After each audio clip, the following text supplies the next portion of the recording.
Hello नमस्कार, मेरा नाम है आरजे राज। आप देख रहे हैं 3103rd episode of India's most happening Facebook live show का नाम है राज की बात, मैन ऑफ ऑनर के साथ। बहुत कोशिश कर रहा हूं मैं कि पुरुषों की कहानियां, कुछ ऐसे सक्सेसफुल लोगों की कहानियां मैं लोगों तक पहुंचाऊं जहां पर उनके जीवन को, उनके काम को, उनके जीवन के किस तरह से उन्होंने ऑब्स्टिकल्स को पार किया, एक पूरी की पूरी गाथा उन तक सब तक पहुंचाने की कोशिश कर रहा हूँ, जहां पर बहुत सारा इंस्पिरेशन बहुत सारा मोटिवेशन मिले। धन्यवाद करता हूँ Parekh brother jewellers presenting Raj Ki Baat, Men of Honor, in association with Jeswani Design Studio. One of the best designers, architects in the town is none other than our architect Bhushan Jeswani, who's taking, helping a lot of commercial, residential, hospitality projects to another level. Also, a big thank you to Biz Leap by Ayush Lohia, an initiative to help entrepreneurs with good networking, ethical networking and training organization Biz Leap. And can't forget to thank Energy Sense by Dr. Ali Akbar Memoon, who can help you heal with problems of health, wealth, happiness, relationships, etc. etc. He can also heal the etc. है ना। चलिए, आज जिनके साथ मुझे मेरा सौभाग्य है कि मैं आज उनसे मिल रहा हूँ, उनसे बात कर रहा हूँ, ये मेरे लिए एक माइलस्टोन ही है। ये एक माइलस्टोन एपिसोड है मेरे लिए, बिकॉज मैं उनसे आज मुलाकात कर रहा हूँ जो बहुत सारे ऐसे लोग हैं, उनके लिए वो इंस्पिरेशन है, उनके लिए वो एक ऐसी रोशनी है जिससे बहुत सारी ऊर्जा, बहुत सारी निष्ठा और बहुत सारी ताकत लोगों को मिलती है।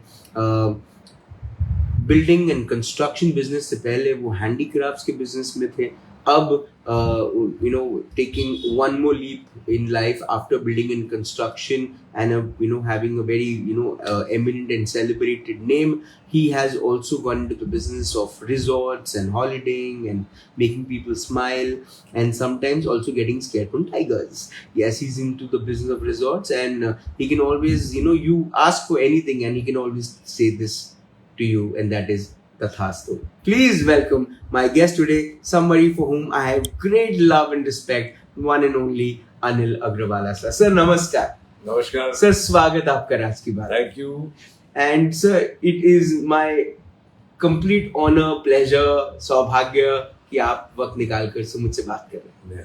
I am grateful that you thought of me and invited me. That's wonderful. Sir, सबसे पहले तो ये कि I just want to tell you this. I want to compliment you on something, and that is that sir, the kind of voice you have. Please, anybody who's into the business of voice, where voice plays an important role, maybe a radio station, that in that case, so you are blessed with a voice where sir bass बढ़ाने की जरूरत नहीं, आपका bass fitted है. Do you know this?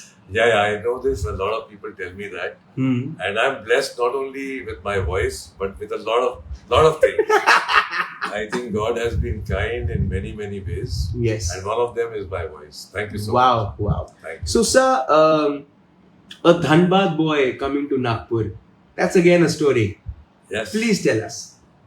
So, my family is from Rajasthan, which is the coal mine area, the mafia area. In Gangs of Wasipur. Gangs of Wasipur, yes. Yeah. So my family shifted in 1892.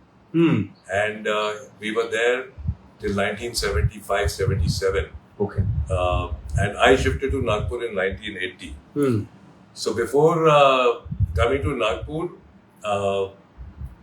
in 1977, I was admitted into Mayo College, Ajmer, where I did my schooling for 4 years, 7th, 8th, 9th and 10th. And you'll be surprised to know the reason for going to Mayo from Dhanbad was because I was expelled from my school in class 6. Oh my God. At the end of class 6. But that was the turning point in my life. The exposure I got in Mayo College was absolutely amazing. So your question, a Dhanbad boy coming to Nagpur, it actually happened via Ajmer, via Mayo College.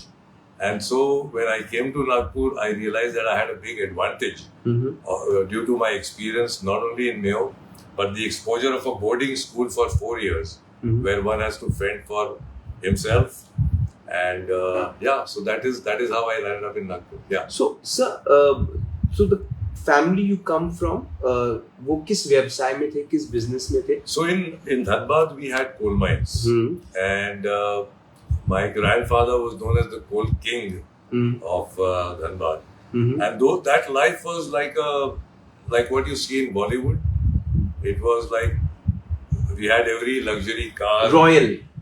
My dad had a private aircraft. Wow. Yeah. So. And we're talking about 1970s. Yeah. We had, coal mines were nationalized in 1973 by Indira Gandhi, and we were left on the roads, literally on the roads, because everything was taken away. Yes. And before that, I don't remember that we had to go out of our house for anything at all. We had a private lake. We did water skiing in our private lake, जो कश्मीर जाते हैं लोग. 150 गाय, tennis court, badminton court, 5000 square feet की library. I mean, all the works. It was a royal life in Dhanbad. I was very young, just 13 when I left Dhanbad, and just 10 when the coal mines were nationalized. But that is how my childhood was. Sir, जब हम एक ऐसे background से आते हैं जहाँ पे हमने बचपन में बहुत कुछ देखा, पर जवानी आते आते सब कुछ भूल गया. जवानी नहीं आई थी, सिर्फ 10 साल का था. 10 साल के थे. और उसके बाद ऐसा भी पीरियड आया कि खाने के लिए आज रात में क्या बनेगा वो पता नहीं, मिलेगा कि नहीं पता नहीं, तो वैसा भी समय गया है. तो फिर ये बाउंस बैक कब हुआ, कैसे हुआ? So 73 में कोल माइंस नेशनलाइज हुए. उसके बाद 75 में my family shifted. No, they shifted in 74 to Bombay. Okay. With the idea of starting some new business, and वहाँ से पता चला कि Nagpur being a backward area, यहाँ पर incentives बहुत ज़्यादा मिलेंगे. तो then my family, my father, my uncle, they decided that Nagpur में एक steel plant set up किया जाए. And we were fortunate that with our background, bank से support मिला, बैंक से loans मिले. And 75 में रविंद्र स्टील लिमिटेड के नाम से यहाँ पे स्टील प्लांट सेटअप किया. तो वो मेहनत जो बाउंस बैक की है वो एंटायरली मेरे प्रीवियस जनरेशन को जाती है. उन्होंने बहुत मेहनत की, बहुत स्ट्रगल किया, एंड 75 के बाद slowly by 77-78 we came to a peak, and 1988 तक बहुत अच्छा समय फिर से हम लोगों ने देखा. And as luck would have it, in 1988 once again there was an explosion in the furnace at Ravindra Steel, and the whole thing got burned down. We also, my parents, my father and his brothers had a family separation. So again in 1988 we saw very, very bad times. So that was the beginning of my career. So when I started my career, it was in a very, very negative situation where probably my elder brother and me, हमने जब शुरू किया तो हम लोगों ने negative balance से शुरू किया. अगर हम कैश फ्लो की बात करते हैं, of course we had 1 or 2 assets to back us up, which included our huge mansion in the so-called करोड़पति गली of civil lines. फिर ऐसा भी समय आया जब we had to sell that bungalow, and that is how we started again building up our finances once again from 1990 onwards. So construction is, मैं 1990s की बात करूँ तो हम बहुत इनिशियल दौर में जा रहे थे जब फ्लैट स्कीम या अपार्टमेंट का कल्चर नागपुर शहर में शुरू हो रहा था. Yes. और एक्सेप्टेबिलिटी भी उतनी ज्यादा हाई नहीं थी, but then still people had that dream of having or owning their own home. Yeah. And when it comes to SDPL, we I think everybody knows that you are into all verticals of making homes. You're making affordable homes, you're making luxurious homes, but also majorly you've also taken care of the middle class or lower middle class dream of their own homes. Correct. So we started with our first project was Ganga Kaveri Apartments in Rajnagar. And मेरे life में ना बहुत सारी चीजें भगवान जी decide करते हैं, मैं नहीं करता. तो ये एक बिल्डिंग थी गंगा कावेरी अपार्टमेंट्स, जो काम शुरू हुआ था और वो बंद पड़ गई थी. 2 साल तक वो बिल्डिंग बंद थी. उसी समय 87 के 88 के आसपास मैं अपना हैंडीक्राफ्ट्स और फर्नीचर का काम शुरू करना चाहता था। I was looking for a place कि मैं कहाँ करूँ। तो ये जो बिल्डिंग अनफिनिश्ड थी मेरे फैमिली की थी, तो आई वेंट टू माय चाचा जी एंड आई सेड कि can I use the space, एक जगह खाली पड़ी है। And that was the first building with स्टिल्ट पार्किंग। वो नागपुर की पहली बिल्डिंग थी जहाँ पे स्टिल्ट पार्किंग प्लांट था और फ्लैट्स फर्स्ट फ्लोर ऑनवर्ड्स थे। तो मैंने बोला जगह खाली पड़ी है, मैं इसको यूज कर लूँ क्या? तो ही सेड दैट ऐसे यूज करने नहीं दूंगा, तुम ये साथ साथ बिल्डिंग का भी प्रोजेक्ट संभालो। तो I said great. So for 2 years मेरा जो हैंडीक्राफ्ट्स का काम शुरू हुआ वो गंगा कावेरी के पार्किंग लॉट में शुरू हुआ। एंड जो बंद पड़ी थी बिल्डिंग का कंस्ट्रक्शन जो बंद पड़ा था उसको रिवाइव करके एक तरफ वो कंस्ट्रक्शन का काम चल रहा था, नीचे मेरा हैंडीक्राफ्ट्स का काम चल रहा था जी। So that is how I got into, that was the first construction project and that was also my first years into furniture and handicrafts. Handicraft से कब रिश्ता धीरे धीरे कब सो हैंडीक्राफ्ट से रिश्ता ऐसा शुरू हुआ था कि 1985 में जब बीकॉम का एग्जाम खत्म हुआ उसके बाद हम लोग फ्रेंड्स लोग गए बस्तर घूमने के लिए। एम्बेसडर गाड़ी, 6 दोस्त बस्तर चले गए। एंड वहां पर I realize that the talent was immense. मतलब अगर हम कंपेयर करें अफ्रीकन आर्ट से तो हम लोग कहीं भी पीछे नहीं है। मतलब एकदम टक्कर। अफ्रीकन ट्राइबल आर्ट जो है तो इंडियन ट्राइबल आर्ट उससे जरा सा भी कम नहीं है। लोकल आर्टिस्ट जो हाँ, बट आई रियलाइज दैट वहां पे डायरेक्शन बिल्कुल नहीं था। लोग थे wood, iron, terracotta, beads, you name it, it was brass, lost wax process, लेकिन डायरेक्शन नहीं था। प्रोडक्ट डिजाइन बहुत लिमिटेड था, जो ट्राइबल पुरानी चीजें थी वही हो रही थी। सो उस जमाने में मोबाइल ये सब थे नहीं। So I just told my friends after the 2-3 days हमारी जर्नी खत्म हो गई, तो मैंने बोला आप लोग चले जाओ वापस, मैं यहीं रुकूंगा एंड घर पे बता देना कि मैं 5-7 दिन के बाद वापस आता हूँ। So I stayed back, I interacted with the artisans, I sat back and designed one piece and got it made. आज भी वो मेरे पास मेरे घर में है। And that is how in 1985 I came into, मेरे को बचपन से ही शौक था, बचपन से ही मैं क्रिएटिव रहा हूँ, लेकिन वो मेरा पहला रियल लाइफ एक्सपोजर था जहाँ पर मैंने एक वुडन स्कल्पचर खुद सोच के अपने सामने बनवाया और नागपुर लेके आया। तब तक कोई ये विचार नहीं था कि मैं एज अ प्रोफेशन इसमें जाऊंगा जी। I started going to Ravindra steel limited, लेकिन एज आई सेड कि वो प्रॉब्लम्स आई, तो उसके बाद आई डिसाइडेड दैट नहीं, ये हैंडीक्राफ्ट मुझे बहुत पसंद भी है and it is something which I thought had a great potential, so we started with that. Sir but SDPL ने एकदम से एक अच्छा काम करना शुरू किया और नंबर्स ऑफ प्रोजेक्ट्स भी बढ़े, तो हैंडीक्राफ्ट का बिजनेस जो मैं जानना चाहता था कि कब लाइफ से दूर हुआ या नहीं हुआ। सो कंस्ट्रक्शन का काम गंगा कावेरी बनने के बाद रविंद्र स्टील बंद हो गया था। अशोक भैया was fully involved with Ravindra Steel, he became free, so he started looking after the construction part and I went into handicrafts. और शुरू में हम लोगों ने one project at a time का कॉन्सेप्ट था। गंगा कावेरी के बाद जो पहला प्रोजेक्ट आया that was Gulmohar in Civil Lines ji. And उस समय 1991 3,000 और 3,500 स्क्वायर फीट के फ्लैट्स बनाए गए, which was unheard of in Nagpur ji. And initially थोड़ी सी डिफिकल्टी आई, बट एक बार जब लोगों ने देखा कि वो क्या रूप ले रहा है, the kind of flat that was coming out, it was a duplex. So then, and there were not too many flats. I think there were only 9 flats at that time, plus an office building. A lot of that office part we have kept for ourselves. तो वैसे वो premium project शुरू हुआ और उसके बाद धीरे धीरे हम लोग मिडिल क्लास की तरफ गए, क्योंकि हमारे को ऐसा लगा कि अमीर लोगों के लिए कितना भी अच्छा काम करो उनको कभी सेटिस्फाई नहीं किया जा सकता। बिल्कुल। मेरा एक बड़ा फेवरेट डायलॉग है जो मैं सबको बोलता हूँ कि अमीर आदमी के सामने अगर मैं जान भी दे दूंगा ना तो बोलेगा अबे तूने जहर क्यों खाया, ट्रेन के सामने क्यों नहीं कूदा।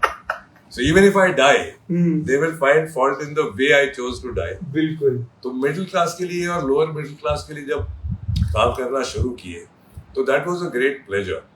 वो लोग बहुत रिस्पेक्ट भी दिए. दूसरा एक एडवांटेज ये हुआ कि उन लोगों की जो रिक्वायरमेंट होती थी वो बड़ी फैंसी नहीं होती थी. They were always very satisfied and whatever we gave they really appreciated. They found it fantastic. हमेशा बोलते थे कि सर आपकी कृपा से हमारे ऊपर छत है.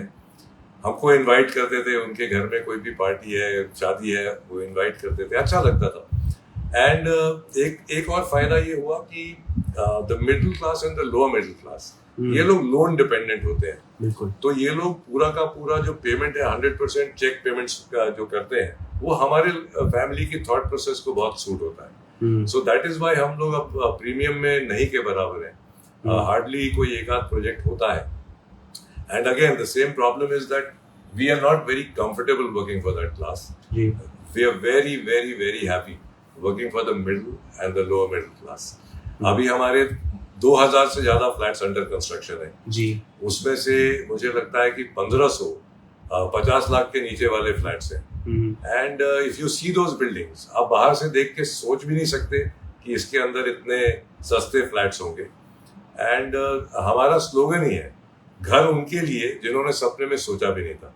क्या बात. तो we have also sold flats for just as little as 15 lakhs for a 500 square feet. That is in Besa, Lava. No, we have 7 projects going on like Okay, that. Yeah. okay. Yeah. But I've seen one of your projects, Right. and I loved it because you have amenities also there, Everything. which is I think a lot of people accept नहीं कर पा जाते हैं, digest नहीं कर पाते कि वहाँ पर भी garden है, वहाँ पर भी मंदिर है, वहाँ पर भी क्लब हाउस है, वहाँ पे बास्केटबॉल एरिया है, वहाँ पे आपका ग्रीन जिम है. Correct. तो ये सब एम्यूनिटीज जो है वो किसी को भी, मुझे ऐसा लगता है कि हर किसी के घर का सपना जो है, मुझे तो ऐसा गवर्नमेंट ने आपको काम दे देना चाहिए कि भैया हमारे लिए घर बनाओ. अभी हम कर रहे हैं ना. अच्छा. रिसेंटली एनएमसी के साथ स्वप्न निकेतन नाम का एक प्रोजेक्ट हमने किया कामटी रोड पे. 480 फ्लैट बने. And you should have seen जब सीएम साहब देवेंद्र फडणवीस जी, बावनकुले साहब, उस दिन गडकरी साहब आ नहीं पाए because it was his idea. तो ये जब सीएम सर फ्लैट हैंडओवर कर रहे थे तो वो 8 लोग जिनको मौका मिला वो सब रो रहे थे. They were so happy. And CM sir ने उस दिन बोला कि पहली बार ऐसा हुआ है कि जिस दिन मैं भूमि पूजन करके गया था और 2 साल का कमिटमेंट हुआ था और 2 साल 5 दिन में मैं एक्चुअली हैंडओवर कर रहा हूँ फ्लैट. क्या बात, क्या बात, amazing, wow. Sir, this business of construction where a lot of people think, मैं चाहता हूँ उस पे भी आप एक छोटी सी सफाई दे दें अगर आप देना चाहें तो. But a lot of people think that whoever is into the business of developing or construction, or real estate, बहुत पैसा कमाते हैं. पैसा कमाते हैं. देखो, मेरे को ऐसा लगता है कि अगर आप बिल्कुल प्योरली एथिकल काम करोगे, विद इन द रूल्स करोगे, तो बहुत ज्यादा पैसा उसमें आप नहीं कमा सकते. अभी नागपुर में जो मैं समझता हूँ कि एक 500 rupees per square foot is what a builder can earn out of the construction business. पैसा कहाँ से कमाते हैं? अगर मान लीजिए कि आपने लैंड खरीद के रखा हुआ है. जैसे अभी अगर इफ आई से कि हमने एक लैंड खरीदा था प्रॉब्ली 18 years ago. अब वहां पर हम जब बिल्डिंग बना रहे हैं तो there are 2 components of the profit. एक तो लैंड का जो एप्रिसिएशन हुआ वो हमको मिल रहा है, पर कंस्ट्रक्शन बिजनेस पर से 500 रुपया स्क्वायर फीट के आसपास ही आप या कोई भी बिल्डर अगर अच्छे से काम करे, ईमानदारी से कंस्ट्रक्शन क्वालिटी दे, तो 500 rupees per square feet is almost fix. Land appreciation का जो होता है उसमें थोड़ा सा पैसा डेफिनेटली मिलता है. But if you are buying land immediately, doing construction immediately, then your profit component is only from the construction part. But sir, ये बहुत ज़्यादा टाइम टेकिंग और बहुत पेशेंस वाला प्रोफेशन नहीं है? Business? मेरे ख्याल से तो हर बिजनेस की अपनी अपनी अच्छाई और बुराई होती है. तो ये टाइम कंज्यूमिंग है. कभी कभी वेटिंग भी इसमें बहुत रहता है. बट जैसे जैसे टीम बिल्डअप होती गई, जैसे जैसे नाम हम लोग कमाते गए, आज भगवान जी के दया से SDPL का एक अच्छा रेपुटेशन है नागपुर में. तो and you get used to it. वो एक बिजनेस इतने सालों से आप कर रहे हो, 1988 से हम लोग कर रहे हैं, ऑलमोस्ट 38-40 इयर्स हो गया है, तो पूरी टीम बन गई है, एक आदत हो गई है कैसे करना है, सिस्टम्स सेट हो गए हैं, तो we find it quite comfortable. It's not a problem. When did and how did Tathastu came in the scene? तो ये हैंडीक्राफ्ट्स का जो मेरा बिजनेस था, ये 2000 में मेरे घर में बहुत मेडिकल इश्यूज आए थे, तो आई डिसाइडेड कि नहीं, मुझे फैमिली को प्रायोरिटी देनी है। पापा जी और भैया दोनों काफ़ी बीमार हो गए थे, तो I was in hospital duty for a good almost 7 months। उस समय मैं काम पर जा नहीं पा रहा था, तो वो हैंडीक्राफ्ट्स यूनिट मैंने बेच दिया। एंड आई वॉज लकी, बाबूना साहब ने मेरा रिक्वेस्ट माना और उन्होंने खरीद लिया। And that entire deal happened in a matter of just 5 or 7 minutes of discussion. And उसके बाद से मेरे मन में एक ड्रीम था कि मुझे बचपन से वाइल्ड लाइफ का शौक था, जंगलों में जाते रहता था। तो जब हैंडीक्राफ्ट बिजनेस बिक गया, तो मैं सोचा कि यार कभी जंगल के पास एक मेरा घर हो, वहां पे 7-8 आर्टिसंस रहे, तो बिजनेस के रूप में तो नहीं, पर अपने शौक के रूप में मैं अपना कुछ क्रिएटिविटी भी करता रहूं। एंड उस हिसाब से हम लोगों ने 2008 में जमीन खरीदा था पेंच में, और वहां पे बंगला बनाया था, which was meant to be a personal bungalow. लेकिन वो धीरे धीरे, जैसा मैंने बोला कि भगवान जी बहुत सारी चीजें डिसाइड करते हैं मेरे लाइफ में जी, तो वो धीरे धीरे that converted into the resort business. Sir, जब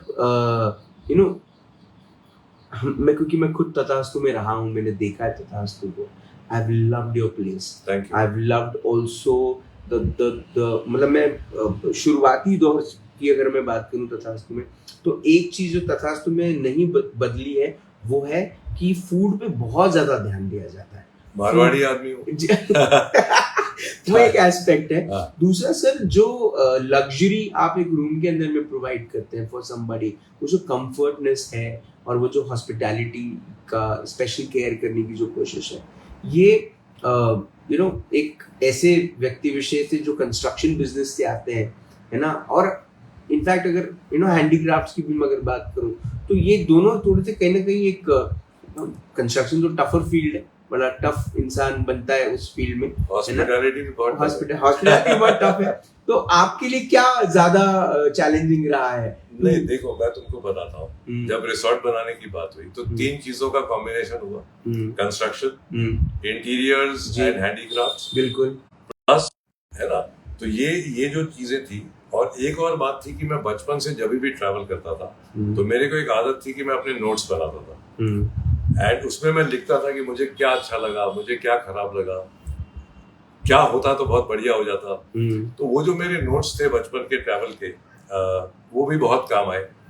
तो कंस्ट्रक्शन हम लोग करते ही थे, इंटीरियर्स में करता ही था, फर्नीचर बनाता था, आर्ट पीसेस बनाता था, हॉस्पिटैलिटी एज अ गेस्ट जो मैंने एक्सपीरियंस किया था, वो भी मेरे को बहुत बारीकी से मैंने नोट किए हुए थे। तो तथास्तु जो बना वो मेरे लिए बिल्कुल डिफिकल्ट नहीं था, बहुत मजेदार था। In fact I enjoy the creative part of it. उसको ऑपरेशनल पार्ट जो है वो मैं बहुत ज्यादा एंजॉय नहीं करता हूँ, लेकिन क्रिएटिव पार्ट ज्यादा एंजॉय करता हूँ। And I love challenges. तो जो आप लग्जरी की बात कर रहे हो, तो जितना भी तथास्तु का काम हुआ, चाहे अभी हमारे 5 रिसोर्ट हो गए, तथास्तु was built from a guest point of view. Okay. क्या होता है, नॉर्मली जब कोई होटल बनाता है तो वो अपने ROI के हिसाब से बनाता है कि भैया मेरे को ये इससे पैसे लगाऊंगा तो कितने पैसे आएंगे। बट तथास्तु जब भी बना, वो मैं एज अ गेस्ट मैंने क्या क्या महसूस किया था और मैं क्या क्या चाहता था, तो गेस्ट पॉइंट ऑफ व्यू से तथास्तु बना, इसलिए तथास्तु आज तथास्तु है। सर, नाम आपने तथास्तु क्यों रखा? हाँ, ये हमेशा पूछा जाता है। तो जब मैंने सोचा कि मेरे को जंगल के पास एक घर होना चाहिए, तो एक जमीन खरीदा, चौथे दिन किसी ने मुझे उसमें डबल का ऑफर दे दिया, आई सोल्ड दैट। दूसरा खरीदा, उसमें कुछ लिटिगेशन आ गया, again I could not do anything, उसमें 1.5 साल 2 साल वेस्ट हो गए। तीसरी जमीन खरीदा जो आज भी है पेंच में, 14 एकड़। वहां जब फैमिली गई तो उन्होंने बोला हम यहाँ कभी आएंगे नहीं, because that is like absolutely core area में है, कोर से लगा हुआ है, the nearest village is probably 4-5 kilometres away, एकदम सुनसान। एंड एक्चुअली अगर मतलब मेरे जैसा पागल अलग बात है, पर नॉर्मल आदमी वहां जाके डर ही जाएगा। तो फिर वहां जब घर वाले आएंगे नहीं तो बनाऊंगा क्यों। फिर अभी जहाँ पे तथास्तु पेंच है वो खरीदा। जब सेल लीड करके घर आया, सो गया, 2-1 बजे के आसपास सपने में शिव जी आए और उन्होंने बोला तथास्तु। अच्छा। मैं उठा और मैंने कागज पे लिखा तथास्तु, और मैंने उस दिन ये प्रण किया कि मैं जो भी करूंगा उसका नाम होगा तथास्तु। क्या बात है। तो सब now there are 5 resorts. 5 and locations are Pench, Kanha, Tadoba, Bandhavgarh and Satpura. And why this conscious decision of only doing resorts at sanctuaries? जैसे मैंने बोला, मेरा पैशन ही वाइल्ड लाइफ है, और मेरे को ऐसा लगा कि वाइल्ड लाइफ सेक्टर में बहुत स्कोप था अच्छे रिसोर्ट्स बनाने का। वहां पर again as a traveller, as a guest, मैं शायद साल में 7 से 10 बार कान्हा जाता था। For a good 8-9 years I used to go practically every month. तो मैंने वहां देखा है कि वो शुरू में हमारे को सब्जी, तेल, मसाले सब कुछ यहाँ से लेके जाना पड़ता था, वहां कुछ भी नहीं मिलता था। तो वो एक वैक्यूम था। अच्छे रिसोर्ट्स वाइल्ड लाइफ एरियाज में थे ही नहीं, लग्जरी की तो बात ही नहीं थी। वो अपने आप में एक अलग ही दुनिया थी। तो मुझे लगा कि भाई बहुत स्कोप है यहाँ पे, and I thought that it is important to educate people about wildlife, expose them to nature, let them know कि भाई ये जंगल की दुनिया भी है। आज भी आप बम्बई जैसे शहर जाओगे तो शायद 50% पॉपुलेशन आपको ऐसा मिलेगा जो कभी जंगल गया ही नहीं। बिल्कुल सच है ना। तो उनको पता ही नहीं है कि क्या होता है, सफारी क्या होती है, वो एक्सपीरियंस का उनको पता ही नहीं। करेक्ट, क्योंकि वो लोग आना ही नहीं चाहते जब तक लग्जरी नहीं है। You will be surprised that हमारे को कभी कभी ऐसा फोन आता है कि यार गर्म पानी मिलेगा, मतलब आपके यहाँ पे हम तौलिए लेके आए कि तौलिया मिल जाएगा। तो there are people who still correlate a jungle hotel or resort with something very very primitive, कि वहाँ कुछ भी नहीं मिलने वाला है। और अब हमारे जो रिसोर्ट्स हैं उसमें जो लग्जरी है, we can match any resort anywhere in the world. सब बहुत सारे ऐसे शहर के हॉस्पिटैलिटी बिजनेस करने वाले लोग हैं जो अब जंगल में एंटर कर रहे हैं, जंगल एरियाज में एंटर कर रहे हैं, कम अप विद रिसोर्ट्स, है ना। आपने कभी शहर में एंटर नहीं किया? बहुत बार टेरिटरी लांगी जा रही है। नहीं, बहुत बार अपॉर्चुनिटीज भी आई, बहुत बार ऑफर्स भी आए। मेरे को बताया गया कि नागपुर में एक अच्छा होटल बनाना चाहिए, अपॉर्चुनिटी भी है, शायद उसकी डिजाइन भी मेरे पास तैयार है। अरे वाह। लेकिन मैंने सोचा कि I don't want to go very fast. मैं ऑलरेडी बहुत फास्ट जा रहा हूँ। पिछले 2 साल में हमने 4 नए रिसोर्ट ऐड कर दिए, 2.5 साल में जी। तो I thought that it will not be a great idea to try to do too much at the same time. Wild life में कर रहे हैं तो वही सिस्टम्स हैं, वही चीजें हैं। वहाँ एक हमारी दुनिया बन चुकी है, हमारी एक पहचान बन चुकी है। तो may be someday, God willing, एक बार ये वाइल्ड लाइफ का करने के बाद हो सकता है कि हम सिटी होटल्स में भी आए। सर, जब हम एक जो आपने स्पीड की बात करी कि अब बहुत सारा काम पिछले 2.5-3 साल में हुआ है और बहुत अग्रेसिवली हुआ है, ये हैंडीक्राफ्ट्स, कंस्ट्रक्शन, नाउ हॉस्पिटैलिटी, इतना कुछ there is there. What pushes you out of bed? What pushes you every morning to go and work? Has there been days where you felt कि आज मैं काम भी नहीं करूँगा, मुझे कुछ नहीं करना है? ऐसा होता है? नहीं होता है? नहीं होता है, ऐसा नहीं होता है। बल्कि जब मतलब अगर मैं ये बोलूं कि I am a total workaholic, और आपने पूछा कि भाई क्यों, मतलब शायद you wanted to ask what is the motivation. तो आपको मैं एक बहुत स्टूपिड एग्जांपल देता हूँ, which is just 30 days old, not even 30 days. 25th of August मेरी सेल्स की हेड मेरे पास आई, बोली सर मेरे से एक बहुत बड़ी गलती हो गई। बोला क्या हो गया? तो बोले सर 25 अक्टूबर के ही एक बुकिंग है, मतलब 25 अक्टूबर को हमने 14 रूम ओवर सेल कर दिए। अरे बाबा। उससे बात कर लो, बता दो कि ऐसा प्रॉब्लम हो गया है। तो उन्होंने बड़ी कोशिश करी 4-5 दिन तक कि कोई मान जाए, लेकिन दोनों पार्टी बिल्कुल नहीं मानी और दोनों पार्टी की 3-3 रात की बुकिंग थी and both are repeat customers. एक डॉक्टर्स कॉन्फ्रेंस है जो हर साल हमारे यहाँ होता है और एक एड्यू टूर है जो बच्चे हमारे यहाँ पे हर साल आते हैं स्कूल के। तो मैंने बोला चल कोई बात नहीं, वैसे भी मेरे को पेंच का रेनोवेशन करने का मैंने प्लान किया हुआ ही था, मैं 14 कमरे नए बना देता हूँ। तो शी सेड सर हम आज 1 अगस्त को है, आप बोल रहे हो कि आप 2 महीने में 14 नए कमरे बना दोगे? आई सेड हाँ बना देंगे। एंड तो अभी मेरा रेनोवेशन भी चल रहा है। 60 सीटर से मेरा रेस्टोरेंट 120 सीटर बन के ऑपरेशनल भी हो गया in a matter of 35 days. And 14 के जगह मैं 20 रूम्स नए बना रहा हूँ जो पूरे के पूरे 45 डेज में पूरे हो जाएंगे। कंस्ट्रक्शन उसका हर चीज ना, everything, plumbing, electricals, flooring, painting, ready to use तक। एब्सोल्युटली। सो अब मोटिवेशन की बात करो तो ये किसी के लिए मोटिवेशन हो सकता है क्या कि 14 कमरे ओवर सेल हो गए तो चलो 40 दिन में 14 नए कमरे बना दो। तो अगर ऐसी गलतियां होती रही तो फिर तो रूम बढ़ते जाएंगे। हाँ तो नहीं, तो ये कहानी ऐसी है कि गलती हुई हर बार होगी तो हर बार माफ नहीं किया जाएगा या हर बार ऐसा एनकरेज नहीं किया जाएगा। So this is how I am, you know, and I am fortunate that my family supports me in this. ये एक तरह का पागलपन ही है जी, और ये पागलपन जो है ये सपोर्ट हो रहा है कंस्ट्रक्शन वाले बिजनेस से। हॉस्पिटैलिटी में ऐसी कोई बहुत ज्यादा प्रॉफिट नहीं है, स्पेशली जहाँ हम लोग कॉम्प्रोमाइज करते नहीं, खाने की क्वालिटी में नहीं करते। आपको सुन के हैरानी होगी कि पेंच में 150 आदमी का स्टाफ है जी। कोई दूसरा रिसोर्ट वाला सोच भी नहीं सकता, उसका आधा भी नहीं सोच सकता, बट हमारे पास 150 आदमी का स्टाफ है।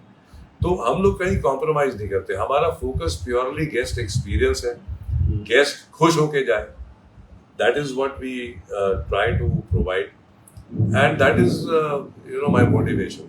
आज सब मिला करके अगर हम बात करें, SDPL, हॉस्पिटैलिटी सब मिला के बात करें तो कम से कम 1000 आदमी अपने अंडर में है और इतने सारे लोग वो प्यार करते हैं, रिस्पेक्ट करते हैं। अगर मैं बोल सकूं तो मेरी एक जुबान पे वो जान देने को तैयार रहेंगे, इस प्रकार की लॉयल्टी और डेडिकेशन है। तो क्यों नहीं मैं काम करूं इन लोगों के लिए। सर चैलेंजेस हर किसी के जीवन में, ऐसा कोई नहीं है जो ये कहे कि मेरी लाइफ में चैलेंज नहीं है।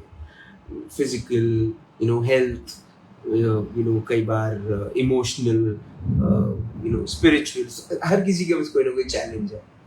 अनिल अग्रवाल सर की लाइफ में क्या चैलेंज है जो आप बता सकते हैं? नहीं, मेरे लाइफ में चैलेंज अगर पूछोगे तो एज सच मुझे नहीं लगता कि कोई ऐसा चैलेंज है जो मैं संभाल नहीं सकता। चैलेंजेस आते हैं, डेफिनेटली आते हैं, रोज आते हैं। हाँ, रोज आते हैं और बहुत तरीके के आते हैं। बट मेरा पता नहीं कुछ ऐसा है कि मैं जब सुबह पूजा करता हूँ जी, तो मेरी पूजा मुश्किल से 1-1.5 मिनट की ही होती है और उसमें एक सेंटेंस होता है कि प्रभु आपके हर निर्णय को स्वीकार करने की ताकत दीजिए। और इससे मुझे सच में बहुत ताकत मिलती है कि जो भी आप डिसाइड करो मुझे स्वीकार है। और जब मैंने ये अपने मन में मान लिया तो प्रॉब्लम फिर फील ही नहीं होती है। To give you an example, 2 साल पहले दिसंबर 2023 मेरे को डॉक्टर्स ने बोल दिया कि तुम कल बचोगे या नहीं पता नहीं। I was in ICU for 17 days and ask my family कि मैं 1 सेकेंड के लिए भी, आस्क माई डॉक्टर्स 1 सेकेंड के लिए भी विचलित हुआ क्या? I said fine, if this is what God has decided for me, I'm good, no regrets. You know, ये किस्मत है कि उन्होंने अंधेरे में तीर चलाए, स्टेरॉइड्स भर के दिए और वो काम कर गए और मैं बच गया, आज आपके सामने बात कर रहा हूँ। But even death did not give me any kind of fear बोलो या टेंशन बोलो या कोई प्रॉब्लम बोलो। You know, एक और बात है जो मैं मुझे लगता है कि बहुत सारे लोग जो मेंटली जो स्ट्रांग नहीं होते उनको ज्यादा प्रॉब्लम्स होती हैं जी। मैं ये मानता हूँ, मैं बहुत अटैच्ड भी हूँ हर चीज में, काम में, इसमें, लेकिन दिल से बहुत डिटैच भी हूँ। You don't take things to heart. No, I don't. Simple. To the extent कि मैं ये मानता हूँ कि मेरा परिवार, मेरे परिवार के लोग, मतलब एक बाप के लिए सबसे बड़ी का इमोशनल चीज उसकी बेटी हो सकती है, या मेरा ग्रैंडसन हो सकता है जी, ठीक है, पर उनके लिए भी मेरा ये मानना है कि I can do only up to some limit. जो भगवान जी ने तय किया है, वो जो उनके लाइफ में लिखा है वो उनका होगा। मैं कोशिश कर सकता हूँ, मैं कुछ रास्ता दिखा सकता हूँ, बट अल्टीमेटली वो मेरी जवाबदारी नहीं है। मैं जितना कोई कर सकता है उससे ज्यादा करता हूँ, राइट, बट मेरा मन बोलता है कि भाई ये हो रहा है आज, अच्छी बात है, कल नहीं होगा तो they have to fetch for themselves. Sir, your piece of advice to people जो फॉलोइंग, जो मैं आपसे पूछ रहा हूँ, जब वो सोचते हैं तो उनको आपका पीस ऑफ एडवाइस, या वो ये कहते हैं तो आपका उनको पीस ऑफ एडवाइस क्या होगा? पैसा सब कुछ है? नहीं है, बिल्कुल भी नहीं। इसका मैं एग्जाम्पल आपको दे चुका हूँ कि हमारे परिवार में 2 बार ऐसा हुआ कि जब खाने के तकलीफ आ गई कि अब क्या करेंगे, आगे कैसे जिएंगे, तो मैंने माँ को एक बहुत सिंपल एक सेंटेंस बोला था कि माँ आप चिंता मत करो, आप हमेशा रानी रहोगे। तो बोली अरे रानी क्या है, भीख मांगने की नौबत है, तू मेरे को बोल रहा है रानी रहोगे। तो मैं बोला चिंता मत करो, नागपुर में नहीं रह पाएंगे ना, हम कामठी जाएंगे, वहां रहेंगे। कामठी में नहीं रह पाएंगे ना, हम और छोटे से गाँव में जाएंगे, वहां रहेंगे। पर जहाँ पे भी रहेंगे हम लोग रॉयल तरीके से रहेंगे। तो it depends on how you think. Sir, what's your piece of mind for people जो कहते हैं नसीब की बात है? नसीब बहुत बड़ी बात है, उसके बिना कुछ भी नहीं हो सकता। नसीब का मतलब क्या है? जो भगवान जी की इच्छा है ना? तो मेहनत जितना इम्पोर्टेंट है, लक और नसीब भी उतना ही इम्पोर्टेंट है। मुझे ऐसा लगता है कि आप नसीब वर्ड का यूज कर रहे हो, मैं उसको बोलना चाहूंगा भगवान जी की इच्छा, वो बहुत इम्पोर्टेंट है। उनकी इच्छा के बिना कुछ भी नहीं होता। तो यस, वो है। एक मराठी में फिल्म थी, उसका डायलॉग है, चुकीला माफी नाही, माफ नहीं करूंगा मैं। मैं तो माफ बहुत ज्यादा आसानी से करता हूँ, और सिर्फ माफ नहीं करता, वो दिल से बात निकाल भी देता हूँ, मोर फॉर माई ओन सेक, कि भाई मैं अपने दिल में पाल के क्यों रखूं। माफ भी करता हूँ, और मेरा ये तरीका है कि मैं बाय एग्जाम्पल करेक्शन का रास्ता दिखाता हूँ। ठीक है, अगर किसी से गलती हो रही है तो it is very easy to say, यार ये क्या किया, ये गलत किया, ये ऐसा हुआ। तो मैं प्रॉब्लम के साथ साथ सोल्यूशन भी बताता हूँ। I don't just point out faults, I also tell them कि what is the right direction, which way you should go. And I think that is one reason why, because my entire team, my entire staff, वो मेरे को respect करते हैं। मैं डांटता हूँ, चिल्लाता हूँ, बहुत ज्यादा हार्ड टास्क मास्टर हूँ, लेकिन वो फिर भी रिस्पेक्ट करते हैं और जेन्युइनली प्यार करते हैं, सिर्फ इसलिए क्योंकि फिर मैं वो खुद करके दिखाता हूँ। मैं सिर्फ टेबल, एसी रूम में बैठ के टेबल पे से ऑर्डर करने वाला इंसान नहीं हूँ। मतलब to give you a very strong example, कि अगर मान लीजिए कि मुझे होटल में कमोड गंदा मिला, तो मैं कमोड भी अपने हाथ से साफ करके अपने टीम को दिखाऊंगा कि देखो इस प्रकार से साफ कर सकते हैं। Oh my, right. So this leading by example is something which is a very good quality for any leader, and that earns you a lot of respect, a lot of love, and genuine affection.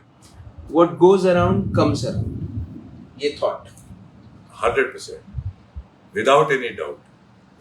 तो आप अच्छा करते रहो, आपके साथ अच्छा होते रहेगा। इसी को दूसरे रूप में अगर मैं बोलूं कि मुझे ऐसा लगता है कि अच्छे लोगों को अच्छे लोग ही मिलते हैं, ठीक है, बुरे लोगों को बुरे लोग ही मिलते हैं। तो कभी कभी, बहुत रेयरली ऐसा होता है कि कोई आदमी धोखा दे दे, कुछ कर दे, बट आई मूव ऑन कि ठीक है चलो। और एग्जाम्पल है ना, आज मेरी टीम जिस प्रकार से बिल्डअप हो रही है, जितने मेहनत से वो लोग काम कर रहे हैं। एक आदमी कुछ कर सकता है क्या अकेला? आज जो सक्सेस मिल रहा है ये तो पूरी टीम का कमाल है ना, मेरी पूरी फैमिली के हर मेंबर का कमाल है। All the gents, all the ladies, बच्चे, एवरी जनरेशन, सभी लोग मेहनत कर रहे हैं। तो यस, मुझे लगता है कि आप जैसे हो वैसा ही आपको मिलेगा, और हम लोग को जो अच्छी टीम मिल रही है वो इसी की कृपा से मिल रही है। कभी कभार एक ऐसा कॉम्प्लीमेंट मिल जाता है जो कॉम्प्लीमेंट दिल पे एक छाप छोड़ देता है, और वो हमेशा कहीं ना कहीं इंस्पायर और मोटिवेट भी करता है। कोई ऐसा कॉम्प्लीमेंट और पुश करता है लाइफ में? मुझे भगवान जी की कृपा से कॉम्प्लीमेंट्स मिलते रहते हैं जी। लेकिन मेरा कैसा है, मैं दूसरों के कॉम्प्लीमेंट्स पे या दूसरों के थॉट्स पे बिल्कुल भी डिपेंडेंट नहीं, जीरो। मेरा अपना दिल मानना चाहिए। Do you tell yourself, Anil, good job? Yes, I do. So I can give you hundreds of examples where if I have done something and I am convinced that ये अच्छा है, उसके बाद कोई मुझे बोले कि अच्छा नहीं है, मुझे फर्क नहीं पड़ता।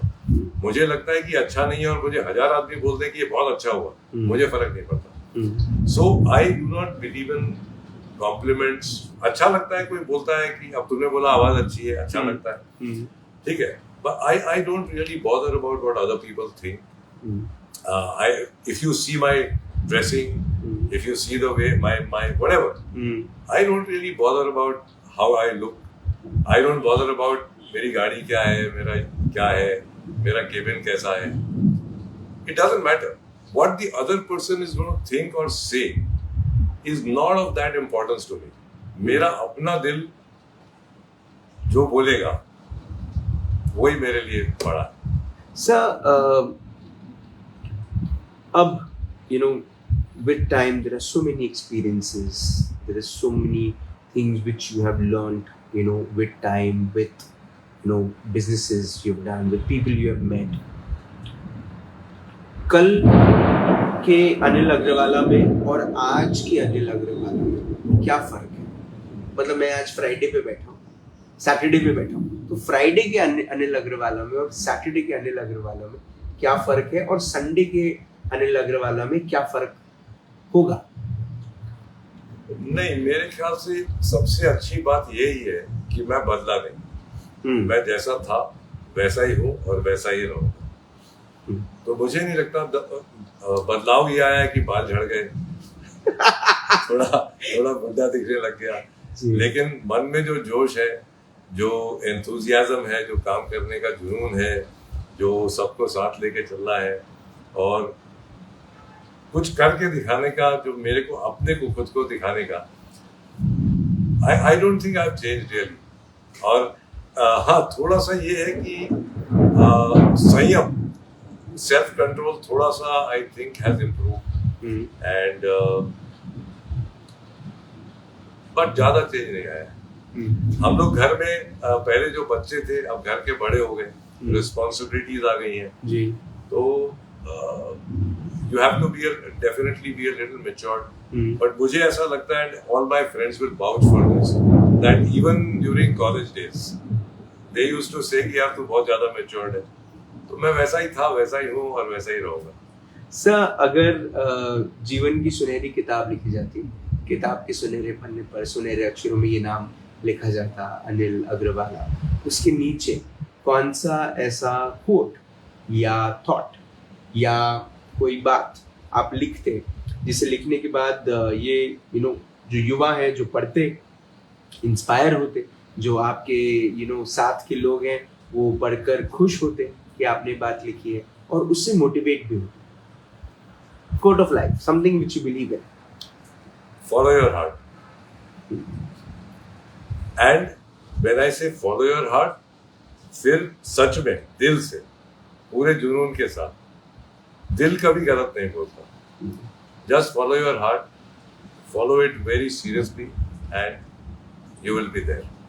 सर, SDPL के माध्यम से कई सारे हजारों ऐसे परिवार हैं जिन्हें अपने घर का सपना पूरा हुआ, हजारों ऐसे परिवार हैं जिनके घर में आज भी कुछ होता है तो वो अपने घर में लोगों को आमंत्रित करते हैं, और जब वो अपना घर कहते हैं तो उसमें अपने आप में बहुत सारी अग्रवाला परिवार के लिए शुभकामनाएं, प्रार्थनाएं सब आती हैं आपकी तरफ। जब हम तथास्तु में होने वाली डेस्टिनेशन वेडिंग्स की बात करते हैं, लोगों के स्टे की बात करते हैं, उनके वो जंगल के साथ जो उनको पीस मिलता है, जो हॉस्पिटैलिटी आप देते हैं, उसकी जब तारीफ होती है तो वो कहीं ना कहीं शुभकामनाएं बन के आपकी तरफ आती हैं। तो उम्मीद है ये शुभकामनाएं आपके पास हमेशा आती रहें।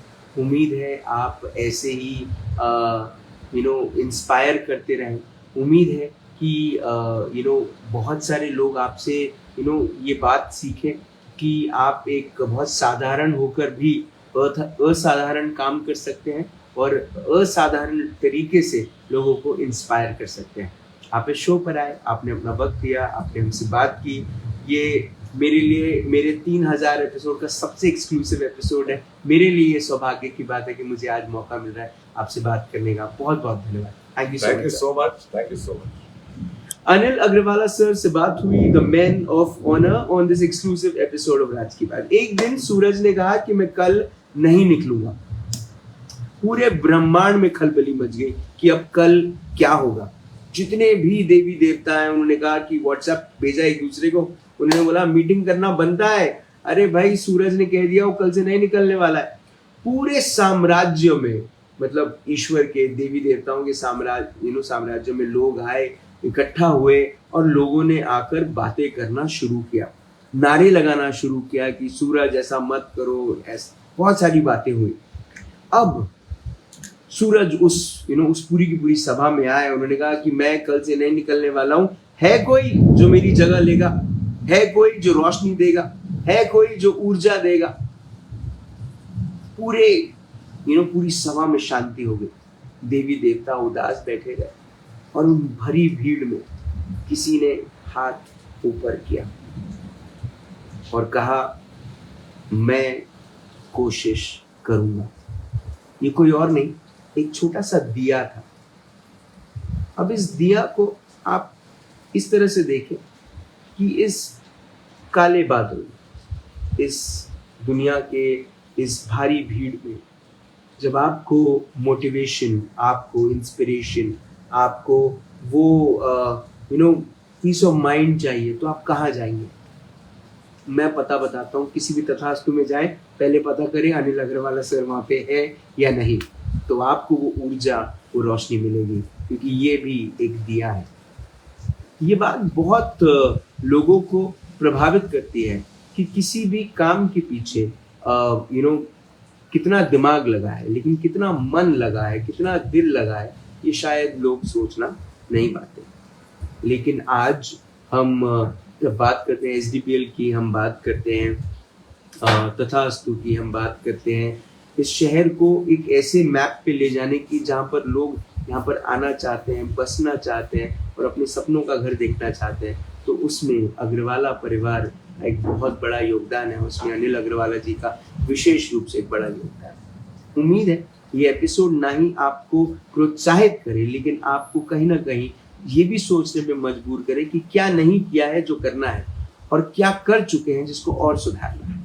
आपसे फिर होगी मुलाकात इन राज की बात। तब तक आप अपना ध्यान रखें, सुरक्षित रहें, स्वच्छ रहें, स्वस्थ रहें, मस्त रहें, खुश रहें, व्यस्त रहें, परिवार के साथ एक अच्छा वक्त बिताएं। और अगर आपके परिवार में भी एक ऐसा बेटा है जो हर बार एक हर्डल आने पे रुकता नहीं, हर बार एक चैलेंज आने पे थमता नहीं, हर बार एक चुनौती को स्वीकार करता है, हर बार आंखें बंद करके उस शिवा को याद करता है और ये बात कहीं ना कहीं समझ के चलता है कि भाई मुझे तो कंठ को नीला करना होगा, मुझे हर चीज को अपने आप अपनाना होगा, मुझे हर हर्डल को पार करना होगा, क्योंकि मैं जन्मा ही हूँ हर हर्डल को पार करने के लिए। हर चुनौती को पार करके भी वो अपने चेहरे पे मुस्कान रखता है, जो दूसरों के चेहरे पे मुस्कान लाता है। अगर आपका बेटा भी ऐसा कुछ कर रहा है तो समझिए वो अनिल अग्रवाला बन रहा है।